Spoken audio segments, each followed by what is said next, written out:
നിയുക്ത MLA. TK. Govindan മാസ്റ്റർക്ക് അഭിവാദ്യങ്ങൾ. തളിപ്പറമ്പിൽ flux ബോർഡുകൾ. തെരഞ്ഞെടുപ്പ് ഫലം പ്രഖ്യാപിക്കുന്നതിന് മുൻപേ തളിപ്പറമ്പ് യു.ഡി.എഫ് സ്വതന്ത്ര സ്ഥാനാർത്ഥി ടി.കെ. ഗോവിന്ദന് അഭിവാദ്യം അർപ്പിച്ച ഫ്ലക്സ് ബോർഡുകൾ.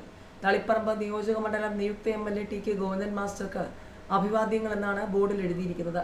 കഴിഞ്ഞ രാത്രിയാണ് തളിപ്പറമ്പ് നഗരത്തിന്റെ വിവിധ ഭാഗങ്ങളിൽ ബോർഡുകൾ പ്രത്യക്ഷപ്പെട്ടത്. CPM ജില്ലാ സെക്രട്ടേറിയറ്റ് അംഗമായിരുന്ന ടി.കെ. ഗോവിന്ദൻ അപ്രതീക്ഷിതമായാണ് സ്വതന്ത്ര സ്ഥാനാർത്ഥിയായത്. CPM സംസ്ഥാന സെക്രട്ടറി M.V. ഗോവിന്ദന്റെ സിറ്റിംഗ് സീറ്റായ തളിപ്പറമ്പിൽ അദ്ദേഹത്തിന് പകരം ഭാര്യ P.K. ശ്യാമളയെ മത്സരിപ്പിക്കാൻ തീരുമാനിച്ചതോടെയാണ് ടി.കെ. ഗോവിന്ദൻ പാർട്ടിയുമായി ഇടഞ്ഞത്.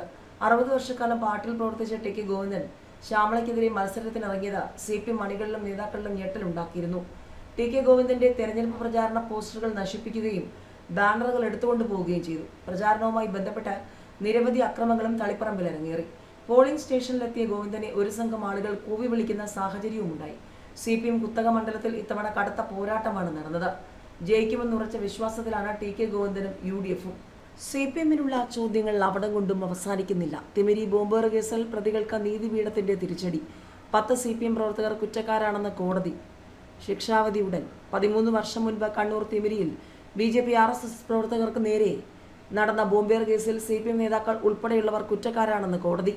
CPM മുൻ ആലക്കോട് ഏരിയ സെക്രട്ടറിയും പഞ്ചായത്ത് അംഗവുമായ PV ബാബുരാജ് അടക്കം 10 പ്രവർത്തകർ കുറ്റക്കാരാണെന്ന് തളിപ്പറമ്പ് അഡീഷണൽ സെഷൻസ് കോടതി കണ്ടെത്തി. ഇവർക്കുള്ള ശിക്ഷാവിധി കോടതി പ്രഖ്യാപിക്കും. 2011 നവംബർ 27-നാണ് നാടിനെ നടുക്കിയ അക്രമ സംഭവമുണ്ടായത്. തിമിരി പ്രദേശത്ത് RSS ശാഖ ആരംഭിക്കുന്നതുമായി ബന്ധപ്പെട്ട തർക്കമാണ് ബോംബേറിൽ കലാശിച്ചത്. സംഭവത്തിന്റെ തലേദിവസം പ്രദേശത്ത് CPM-RSS സംഘർഷം നിലനിന്നിരുന്നു.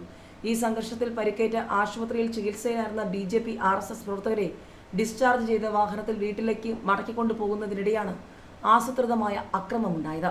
തിമിരി അവർ കോളേജിന് സമീപം വെച്ച് 30ഓളം പ്രവർത്തകർ സഞ്ചരിച്ചിരുന്ന വാഹനത്തിന് നേരെ CPM പ്രവർത്തകർ ബോംബെറിയുകയായിരുന്നു. അക്രമത്തിൽ 9 പേർക്ക് ഗുരുതരമായി പരിക്കേറ്റിരുന്നു.